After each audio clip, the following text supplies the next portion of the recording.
I last did a puzzle video, and believe me when I tell you, this one is king of them all. I mail actually just this afternoon my Teraminx from Efforts. It's a MF8 brand, as you can see by that sticker right there on the white side. So it came unstickered. I received it in the mail at about 12:30 in the afternoon, and it came with 2 packs of stickers. Here's the pack that I didn't use. It comes with 13 colors. There's only 12 sides on the cube, obviously. It came with both white and black. I assume you could choose either white or black, depending on whether you got white or black plastic. So I chose to use the white one since I got black plastic. It's heavy and it's big.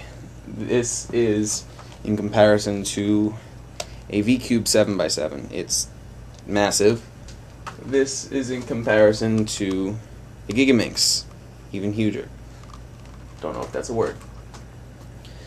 But I have big hands. I have pretty big hands. For those of you who play piano, I can stretch about a 1/12. So from a C to the F or G above that C is usually my normal stretch range. So I have pretty big hands, and I can only just barely touch fingers going around the whole thing. For those of you who have never heard of this before, it is basically the same relationship from a 3x3 to a 7x7. That is this, a Megaminx, to this, because this has 1, 2, 3 layers outside of the centerpiece, and this has 1 layer outside of the centerpiece, the same way a 3x3 and a 7x7 would. So far, from what I can tell, it's really smooth. The outer layers don't catch. Nothing's popped yet. I haven't scrambled it, but I've played around with it a lot. It's very smooth. And it actually is pretty good with being able to handle corner cutting. As you can see, I'm misaligning it about the width of an entire cubie, and it still snaps down very easily. No danger of breaking it there, no danger of popping. The second layer is a little sticky. It gets caught every once in a while, but I'm sure that will go away after a few hours of breaking it in. Same thing with the third layer, but again, that's understandable. This thing is 500 and something pieces, I don't even remember. 732 stickers, if I did the math right, and let me tell you, the worst part about this thing is stickering it. It came unstickered, like I said. It came with those pre-cut sticker sheets, the perforated vinyl, and it took me right around 4 hours of straight work minus 15 minutes for breakfast. But it's worth it when it's done, I'm telling you. I was very excited when I got it finished.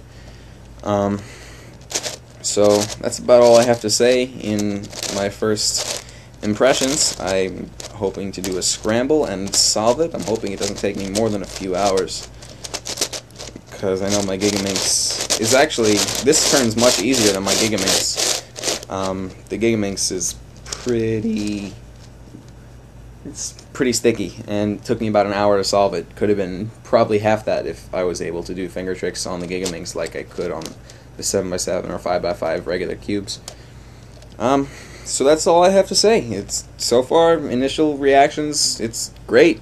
Couldn't ask for better for a piece of engineering like this. It's $80, $82 with standard shipping. Got here in about 6 days from Efforts, so I have no complaints. So I will see you guys soon when I'm doing a solve. Alright, you know what? I decided that I wanted to scramble it on video, just so you guys could see. So here we go. Get a good look. Well, not you. I'm going to get a good look, because this is the last time I'm going to see it like this for probably a while. You guys can just fast forward to the end. Lucky you.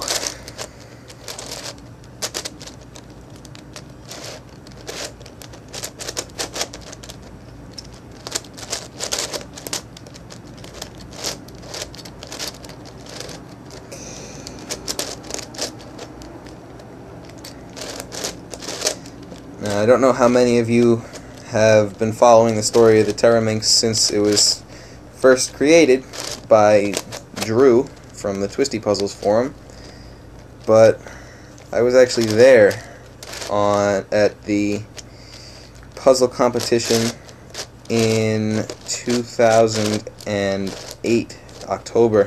There was a competition in Long Island, New York. I don't remember exactly where, but Drew was there, and he brought the Teraminx that he had just recently completed. I think he brought 2 of them, and that day he scrambled it for us for the first time and lent it to someone who I don't remember who it was, but they took it home and solved it. But that was the first time a Teraminx had ever been scrambled. So it was a pretty impressive sight to see, and now I have one of my own. I'm scrambling it, and now I'm pretty excited. Although I know it's going to take me forever to undo the damage I'm doing here. Little fun fact about this guy. It is, you know, the 7x7, one of the interesting facts that I learned about it was that it had more ways to scramble it up, more permutations, than there are atoms in the entire universe. That's an absolutely incomprehensible number. You can't even imagine, I can't even imagine, no one can, the size of that number. I mean, it has so many zeros, you probably couldn't write it on all the paper in the world. But, let's see. This guy, Teraminx, is much more complicated than the 7x7. Not in solving, but it just has so many more pieces that the number of ways to mix this thing up has more digits than there are atoms in the universe. Now, the number of digits compared to the number is usually pretty small. You know, 1,000,000, really big number, has only 7 digits. So 7 to 1,000,000, big difference. So imagine, the number of ways to mix this thing up, the number of digits is greater than the number of atoms in the entire universe. That is just beyond anything you could possibly think of. So, it's looking to be pretty scrambled up to me. I don't know about you.